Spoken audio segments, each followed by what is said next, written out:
এই বাচ্চার কথা কেউ মনে রাখবে না, এই বাচ্চাটার কথা কেউ মনে রাখবে না। 3 মাস পরে, 6 মাস পরে, 1 বছর পরে আরো নতুন ইস্যু আসবে, আরো নতুন পাপ হবে, আরো বড় বড় ঘটনা ঘটবে। এরপরে মানুষ এই বাচ্চাটাকে ভুলে যাবে।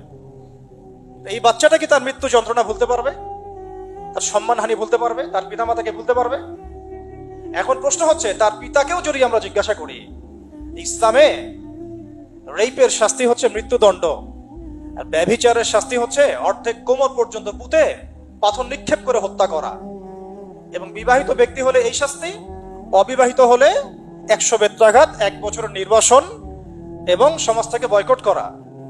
আর ধর্ষণ হলে সরাসরি মৃত্যুদণ্ড। 3 মাস সময় লাগার কথা না, 3 দিনের মধ্যেই করা সম্ভব। এটা শরিয়া আইন, এটা আল্লাহ রাব্বুল আলামিনের শরিয়া বিধান। এখন তারাও কি এটাতে রাজি হবেন? যারা শোক প্রকাশ করছেন তারা কি এই বিধানটা কার্যকর করতে রাজি হবেন? ধর্ষককে সবার সামনে প্রকাশ্যে মৃত্যুদণ্ড দেওয়া হোক, শরিয়া আইন কার্যকর করা হোক? রাজি হবেন না। কারণ আপনারা বলবেন এটা করতে গেলে বাংলাদেশ থেকে মৌলবাদী রাষ্ট্র হয়ে যাবে। তো সমস্যার গোড়ায় আপনারা যেতে চান না, ডালপালা নিয়ে নাড়াচাড়া করেন। জেনা ফ্রি মিক্সিংটাকে উন্মুক্ত করে দেয়া হলো, ছেলে মেয়ের অবাধ বিচরণটাকে উন্মুক্ত করে দেয়া হচ্ছে। একটা চরম ক্ষুধার্ত মানুষদের সামনে যদি আপনি খাবারকে উন্মুক্ত করে রাখেন, এরপরে যদি কেউ জোর করে খাবার খেয়েও ফেলে, শুধু কি আপনি খাদকের দোষ দিবেন?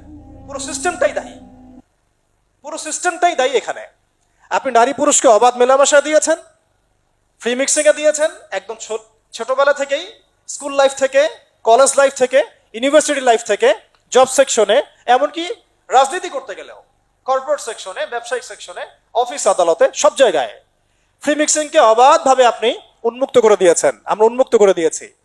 এর উপরে ছড়িয়ে দিয়েছি পর্নোগ্রাফি। পর্নোগ্রাফি সবার ফোনে ফোনে। পর্নোগ্রাফি দেখতে থাকলে একটা মানুষ বাচ্চাকে না, কয়েকদিন পরে পশুর সাথেও জেনা করতে পারে। যদি সামনে দেখেন যে মানুষ পশুর সাথে জেনা করেছে, আপনারা অবাক হতে পারেন, আমি অবাক হব না। কারণ পর্নোগ্রাফি মানুষকে পশুর সাথেও জেনা করতে শেখাবে। বাচ্চা তো কিছুই না।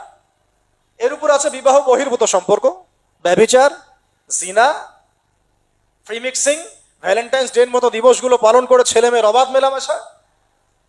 আর এই জেনাগুলোকে আমরা বলছি গাছে আসার গল্প, যেখানে ওর উপরে 100 বেত্রাঘাতের শাস্তি অলরেডি মজুদ হয়ে গেছে। আর কতগুলো যে জেনা হয়েছে এটা তো আল্লাহ পাক ভালো জানেন। একটা দুইটা তো করে নাই, একটার পর একটা চেঞ্জ করেছে। বিবাহিত ব্যক্তি পর্যন্ত অন্যের স্ত্রীর সাথে জেনা করেছে।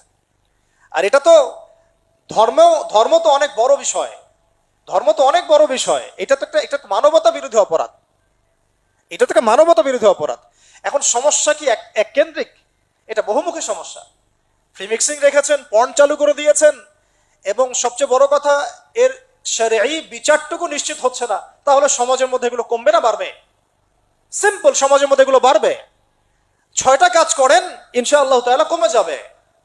প্রথমত শরঈ পর্দা নিশ্চিত করেন, দ্বিতীয়ত ফ্রি মিক্সিং বন্ধ করে দেন, তৃতীয়ত আপনারা জেনার শাস্তি চালু করেন, চতুর্থত সমকামিতা বন্ধ করেন, এলজিবিটি বন্ধ করেন, পঞ্চমত ব্যভিচারের যে রজম শাস্তি চালু করেন, শরঈ বিধান চালু করেন, পর্ন সাইটগুলোকে বন্ধ করে দেন, এবং সমাজে তাকওয়া, নৈতিকতা শিক্ষাটাকে বাড়িয়ে দেন। দেখেন সমাজে জেনা কমে না বাড়ে। কিন্তু কেউ এই সমস্যার গোড়ায় যাবে না। একটা ইস্যু আসবে, একটা ইস্যু যাবে। আজকে আপনার বোন তো কালকে আমার বোন, কালকে অমুকের বোন, কালকে তার মেয়ে, নিজের ঘর পর্যন্ত চলে আসছে। আর কয়টা রিপোর্টই বা আমাদের সমাজের সামনে আসে? যে কয়েকটা রিপোর্ট সামনে এসেছে, এগুলো 50%ও না।